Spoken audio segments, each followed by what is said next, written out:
लाडकी बहीण योजना, लाडक्या ताईंनो अत्यंत महत्त्वाच्या 2 बातम्या या ठिकाणी समोर आलेल्या आहेत। सर्वात मोठी गुड न्यूज या ठिकाणी समोर आली आहे। सर्वांसाठी खुश खबर। लाडक्या ताईंनो, तुम्ही टेन्शन घेत होता की आम्हाला आता 8वा हप्ता मिळेल की नाही। 8वा हप्ता तपासणीनुसार मिळणार होता आणि बऱ्याच ताईंच्या मनामध्ये भीतीचं वातावरण निर्माण झालं होतं। तर मी सर्वात आनंदाची बातमी तुमच्यासाठी घेऊन आलेली आहे। ताईंनो, अजिबात आता काळजी करू नका। व्हिडिओ शेवटपर्यंत बघा। तुम्हाला 8वा हप्ता 100% मिळणार म्हणजे मिळणार। टेन्शन घ्यायची गरज नाहीये, पण लक्षात घ्या, व्हिडिओ शेवटपर्यंत बघा। आणि बघा, या आपल्या चॅनेलवर सगळ्यात आधी लाडक्या बहिणी संदर्भात व्हिडिओ येत असतात। त्यामुळे जर कोणी चॅनेलवर नवीन आला असेल तर सबस्क्राईब करून ठेवा। तर सर्वात आधी आपण बघणार आहोत 8वा हप्ता कधी मिळणार आहे। तर आता 8व्या हप्त्याची तारीख देखील फिक्स करण्यात आली आहे। तर लाडक्या ताईंनो, ज्यांना 6वा 7वा हप्ता आला नव्हता त्यांच्यासाठी देखील आता खुश खबर आलेली आहे। त्यानंतरचा प्रश्न म्हणजे 8वा हप्ता किती असणार आहे? 1,500 असणार आहे की 2100 रुपये असणार आहे? याबद्दल देखील आता बातमी समोर आली आहे। नंतर पुढचा प्रश्न म्हणजे कोणत्या जिल्ह्यामध्ये आता तपासणी सुरू झाली आहे? तपासण्या कशा होत आहेत, याद्या कशा येत आहेत, सगळ्या गोष्टी तुम्हाला मी ह्या व्हिडिओमध्ये सांगणार आहे।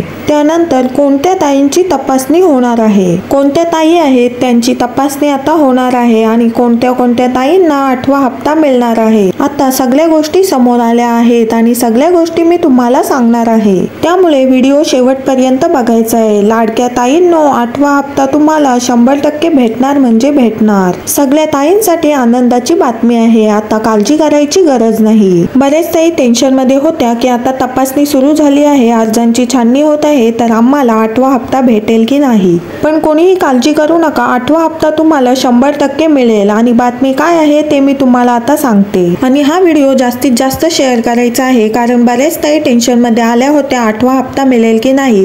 पण या व्हिडिओमध्ये मी तुमचं सगळं टेन्शन घालवणार आहे। त्यामुळे हा व्हिडिओ तुमच्या बहिणींना, शेजाऱ्यांना, सर्वांना शेअर करायचा आहे।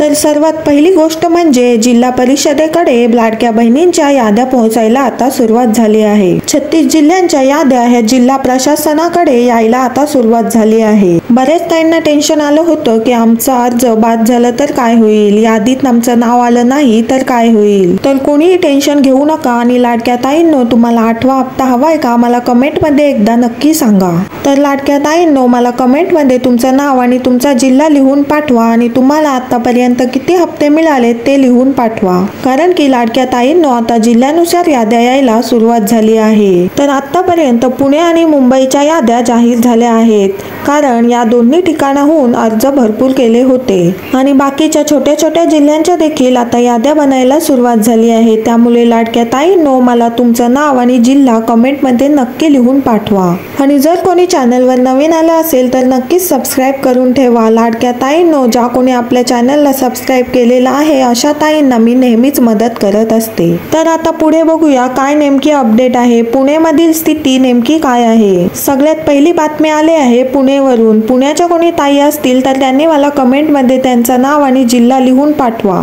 तर पुणेमधून एकूण अर्जांची संख्या बघितली तर 21,11,991 अर्ज पुणेमधून केले होते, म्हणजे जवळपास 21,12,000 अर्ज फक्त पुण्यातून प्राप्त झाले होते आणि त्या अर्जांमधून तब्बल 20,90,000 अर्ज मंजूर झाले होते। म्हणजेच पुणे जिल्ह्यातून 20,90,000 महिला दर महिन्याला लाडकी बहीण योजनेचा लाभ घेतात। तर लक्षात घ्या ताईंनो, ही पुण्याची आकडेवारी समोर आली आहे। तुमच्या पण जिल्ह्याची तुम्हाला आकडेवारी जाणून घ्यायची असेल तर तुम्ही मला कमेंट मध्ये तुमचा जिल्हा लिहून पाठवा, जेणेकरून मी तुमच्या जिल्ह्याची आकडेवारी तुम्हाला सांगू शकेन। आणि पुणे येथील अर्जांची आता छाननी केल्यानंतर 4 चाकी वाहने असलेल्या महिला 75-100 महिला आढळून आल्या आहेत, म्हणजे जवळपास 75,100 महिलांकडे 4 चाकी वाहने असून सुद्धा त्या लाडकी बहीण योजनेचा लाभ घेत होत्या।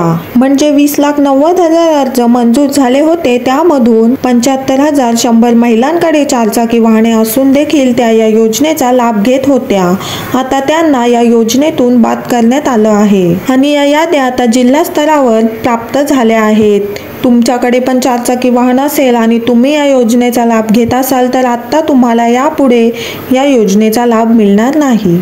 तर लक्षात घ्या, पहिला जो टप्पा आहे तपासणीचा त्यामध्ये सर्व महिलांची तपासणी होणार नाहीये. ज्या 75,100 महिलांची यादी समोर आली आहे त्यांचीच आता फेर तपासणी होणार आहे. म्हणजे बाकीच्या ज्या ताई आहेत त्यांनी अजिबात काळजी करायची गरज नाही. पण हळूहळू सर्व महिलांची तपासणी होणार आहे. अंगणवाडी सेविका आता सर्वांच्या घरोघरी जाऊन या बाबतीत तपासणी करणार आहेत. आणि ज्या ताईंकडे चारचाकी वाहन असेल पण त्यांनी ते कामासाठी घेतलं होतं किंवा त्यांचं उदरनिर्वाह करण्यासाठी घेतलं होतं किंवा त्या चारचाकी वाहनावरच त्यांचं घर चालत होतं, अशा ताईंनी मला नक्की कमेंटमध्ये तुमचं नाव लिहून पाठवा, जेणेकरून तुमची यादी आपण सरकारकडे पाठवू आणि तुमचा पुढचा हप्ता बंद होणार नाही. आणि तुमच्या कुटुंबातील इतर महिलांना हा व्हिडिओ जास्तीत जास्त शेअर करा, जेणेकरून आपली मदत सर्वांपर्यंत पोहोचेल. आणि हा व्हिडिओ आवडला असेल तर नक्कीच एक लाईक करा. चॅनलला कोणी नवीन आलं असेल तर सबस्क्राईब करायला अजिबात विसरू नका. भेटूया पुढच्या व्हिडिओमध्ये अशाच एका नवीन अपडेटसह. तोपर्यंत धन्यवाद.